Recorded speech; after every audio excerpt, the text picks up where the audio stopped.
Hello दोस्तों, आप सबका स्वागत है मेरे चैनल पे। आज हम सीखेंगे कि ग्रिड व्यू को फॉर्मेटिंग के साथ एक्सेल में कैसे एक्सपोर्ट करें। आगे बढ़ने से पहले आप सभी से निवेदन है कि आप मेरे चैनल को सब्सक्राइब करें और बेल आइकन दबाना ना भूलें। सबसे पहले यहाँ पर मैं आपको web.config फाइल दिखा रहा हूँ, जहाँ पर मैंने कनेक्शन स्ट्रिंग डिफाइन कर रखी है जो कि नॉर्थविंड डेटाबेस को कनेक्ट करती है। नॉर्थविंड डेटाबेस की सारी जानकारी के लिए आप राइट हैंड साइड में दी गई वीडियो की लिंक पर क्लिक करें। तो चलिए शुरुआत करते हैं। सबसे पहले मैं ग्रिड व्यू कंट्रोल ऐड कर रहा हूँ।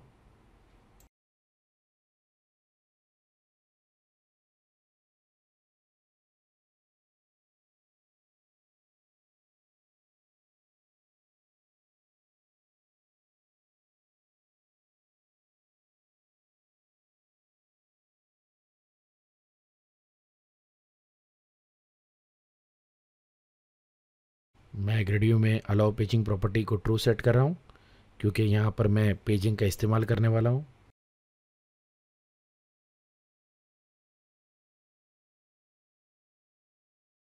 अब मैं ग्रिड व्यू में कुछ कलर्स और फॉर्मेटिंग सेट कर रहा हूँ। यहाँ पर मैं रो स्टाइल बैक कलर सेट कर रहा हूँ और उसके बाद मैं ऑल्टरनेटिंग रो स्टाइल बैक कलर सेट करूँगा।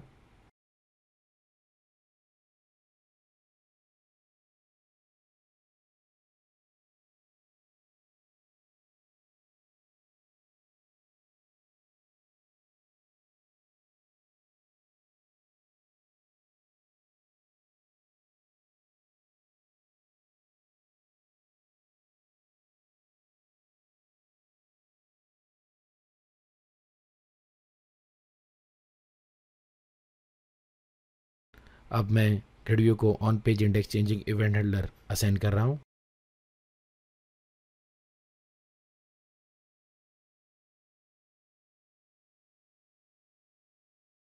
अब मैं ग्रिड व्यू में कॉलम सेट कर रहा हूँ। यहाँ पर मैं 3 कॉलम सेट करूँगा। इस एग्जांपल के लिए मैं नॉर्थविंड के कस्टमर्स टेबल का इस्तेमाल कर रहा हूँ। सबसे पहला कॉलम है कॉन्टैक्ट नेम, उसके बाद दूसरा सिटी और तीसरा कंट्री।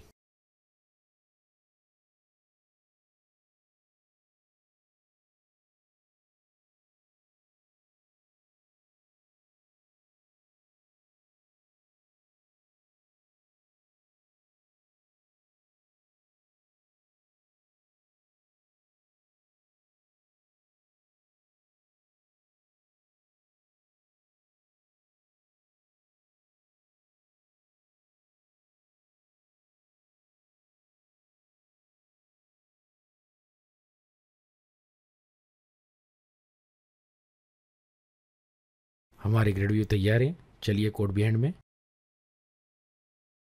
शुरुआत करेंगे नेम स्पेसेस से।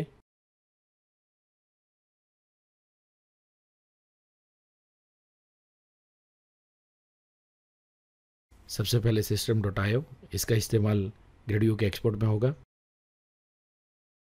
फिर सिस्टम डॉट डेटा, यहाँ पर मैं डेटा टेबल का इस्तेमाल कर रहा हूँ। फिर सिस्टम डॉट ड्राइंग, फॉर्मेटिंग के लिए और कलर्स के लिए।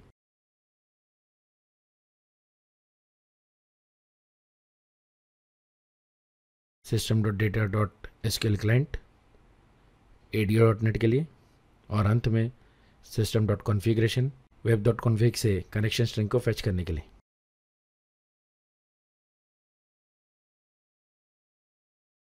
अब मैं एक मेथड क्रिएट करूँगा, बाइंड ग्रिड। इस मेथड का इस्तेमाल अलग अलग जगहों पर ग्रिड को बाइंड करने के लिए होगा।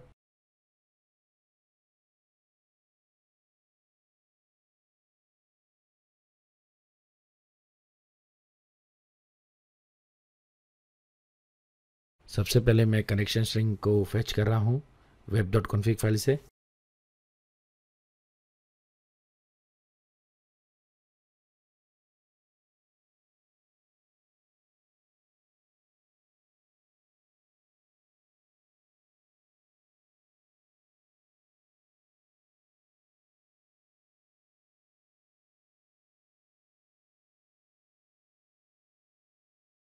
अब मैं एसक्यूएल कनेक्शन क्लास का ऑब्जेक्ट बना रहा हूँ।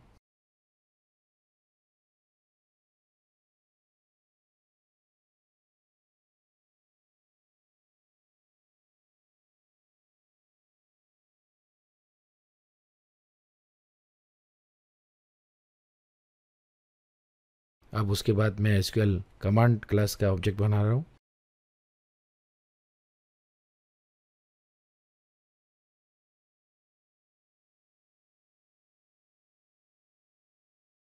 अब मैं यहाँ पर क्वेरी स्पेसिफाई कर रहा हूँ जो कि कस्टमर्स टेबल से डेटा फैच करेगी।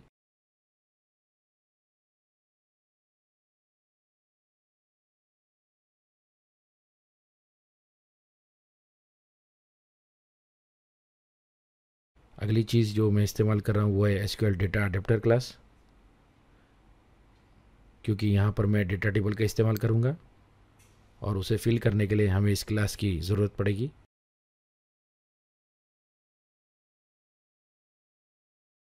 तो लीजिए, मैंने कमांड ऑब्जेक्ट को कनेक्शन सेट कर दिया है और एसक्यूएल डेटा अडेप्टर ऑब्जेक्ट को कमांड ऑब्जेक्ट असाइन कर दिया है।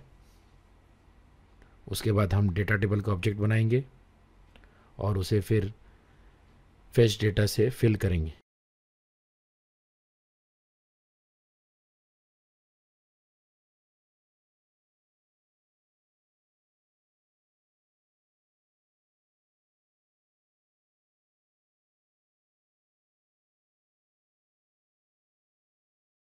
डेटा टेबल फिल होने के बाद हम उसे ग्रिड व्यू को असाइन करेंगे और अंत में ग्रिड व्यू को डेटा बाइंड करेंगे।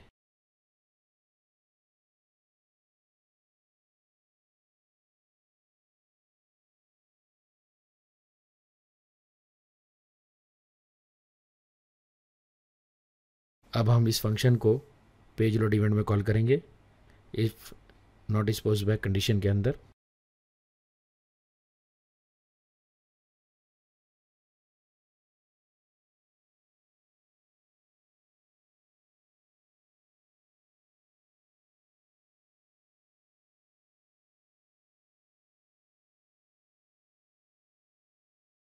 अब अगला इवेंट हैंडलर जो है वो पेजिंग के लिए इस्तेमाल होगा, on page index changing event handler. Video में पेजिंग कैसे करना है उसकी सारी जानकारी के लिए मैंने एक वीडियो बनाया है और उस वीडियो की लिंक आपको राइट हैंड साइड में नज़र आ रही है। आप क्लिक करके उस जानकारी को प्राप्त कर सकते हैं।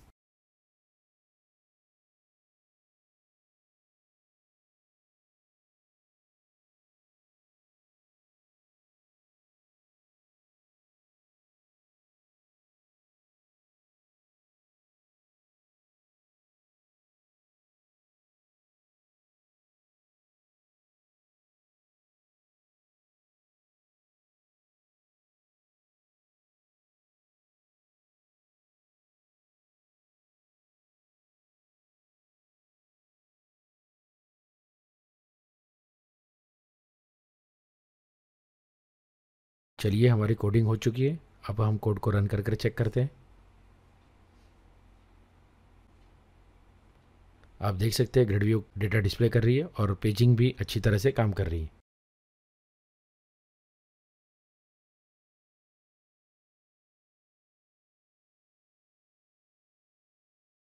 चलिए अब हमारे अंतिम पार्ट की ओर, जहाँ पर हम ग्रिड व्यू को एक्सेल में एक्सपोर्ट करेंगे। सबसे पहले हमें एक बटन ऐड करना होगा।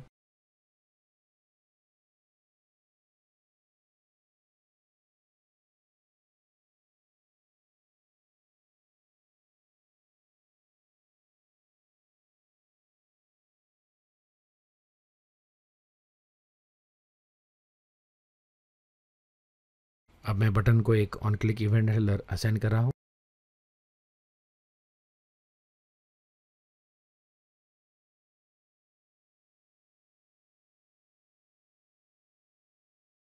चलिए चलते हैं कोड बिहाइंड में। अब यहाँ पर मैं button click event handler define करूँगा।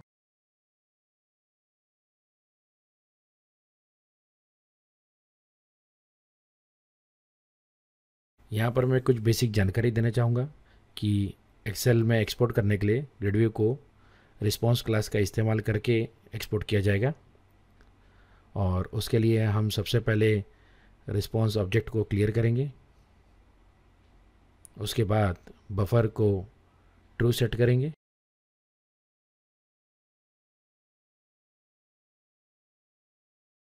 अब मैं रिस्पॉन्स में एक हेडर ऐड कर रहा हूँ, कंटेंट डिस्पोजिशन।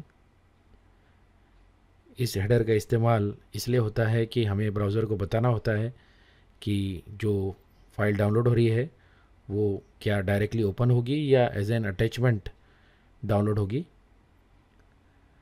और साथ ही साथ हमें फ़ाइल का नाम भी यहाँ पर सेट करने का ऑप्शन मिलता है।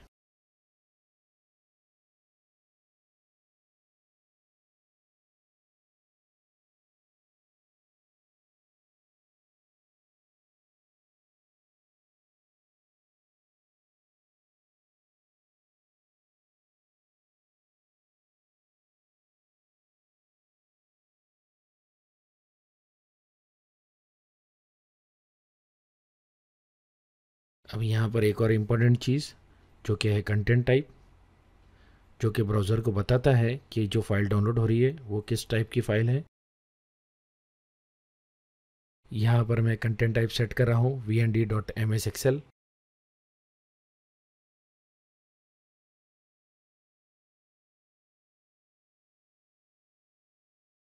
अब यहाँ पर मैं स्ट्रिंग राइटर क्लास का एक ऑब्जेक्ट बना रहा हूँ।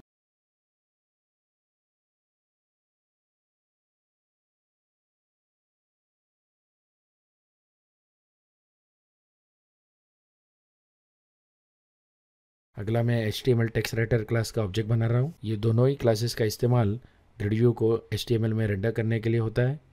अब यहाँ पर मैं कुछ जानकारी देना चाहूँगा कि हम ग्रिड व्यू को एक्सेल में कन्वर्ट नहीं करने वाले, बल्कि हम ग्रिड व्यू को HTML में रेंडर करेंगे, यानी कि HTML टेबल में ग्रिड व्यू कन्वर्ट होगी और फिर उस HTML टेबल को एक्सेल फाइल बनाकर ब्राउज़र को एक्सपोर्ट किया जाएगा। तो एक तरह से देखा जाए तो हम एक्चुअली HTML को ही एक्सपोर्ट कर रहे हैं एज एन एक्सेल फाइल। आगे मैंने ग्रिड व्यू की अलाउ पेजिंग प्रॉपर्टी को फॉल्स सेट कर दिया है, क्योंकि एक्सेल में हम पेजिंग नहीं कर सकते, इसलिए हमें सारे रिकॉर्ड्स को एक साथ एक्सपोर्ट करना होगा। क्योंकि अगर हम पेजिंग को ट्रू सेट करेंगे तो होगा ये कि सिर्फ जो पेज अभी करंटली डिस्प्ले हो रहा है उसी को एक्सपोर्ट कर दिया जाएगा। इसलिए सबसे पहले ज़रूरी है हम इस प्रॉपर्टी को फॉल्स सेट करें।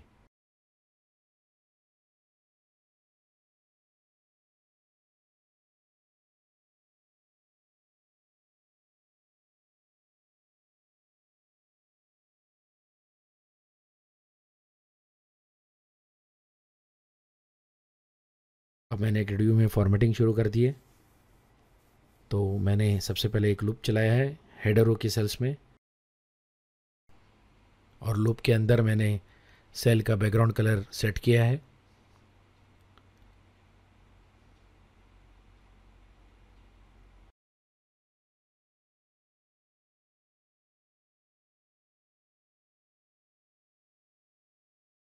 उसके बाद मैं एक और लूप चला रहा हूँ जो कि ग्रिड व्यू रो पर चलाया जाएगा, और सारी रोज़ के अंदर जितने भी सेल्स है उनका भी बैक कलर सेट किया जाएगा।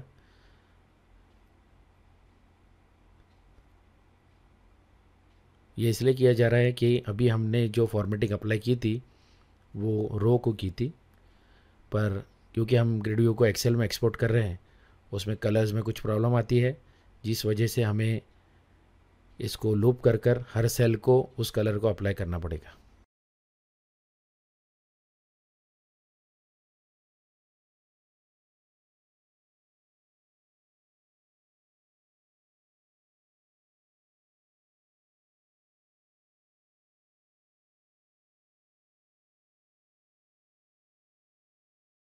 अब आप देख सकते हैं कि मॉड ऑपरेटर इस्तेमाल करके मैं ग्रिड व्यू में कलर सेट कर रहा हूँ। यहाँ पर मैं ऑड और इवन के हिसाब से अलग अलग कलर सेट करूँगा, जो कि ऑलरेडी हमारा रो स्टाइल बैक कलर और ऑल्टरनेट रो स्टाइल बैक कलर है।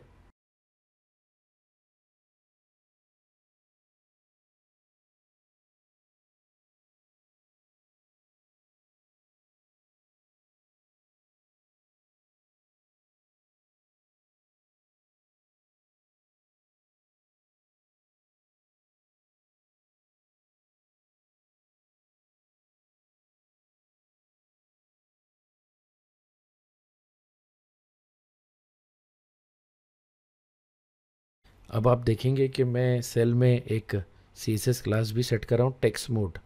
अब ये क्या है?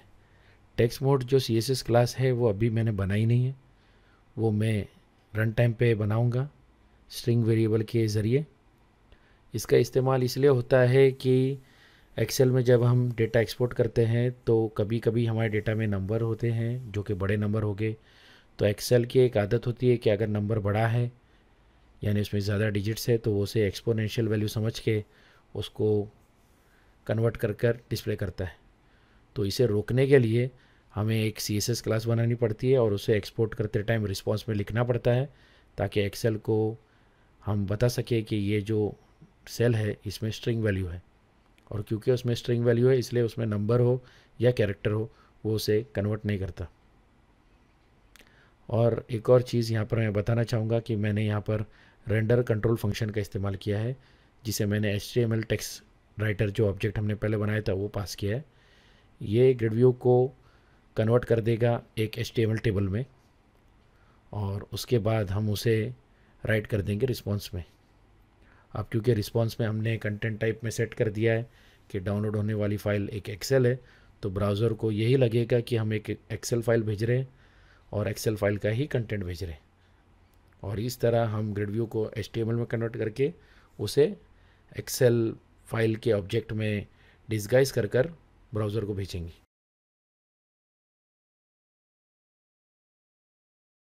अब अंत में रिस्पॉन्स को फ्लश किया जाएगा और हमारा जो CSS क्लास का स्टाइल था उसे भी रिस्पॉन्स में राइट कर दिया जाएगा, साथ ही साथ हमारे ग्रिड व्यू को भी वहाँ पर राइट कर दिया जाएगा।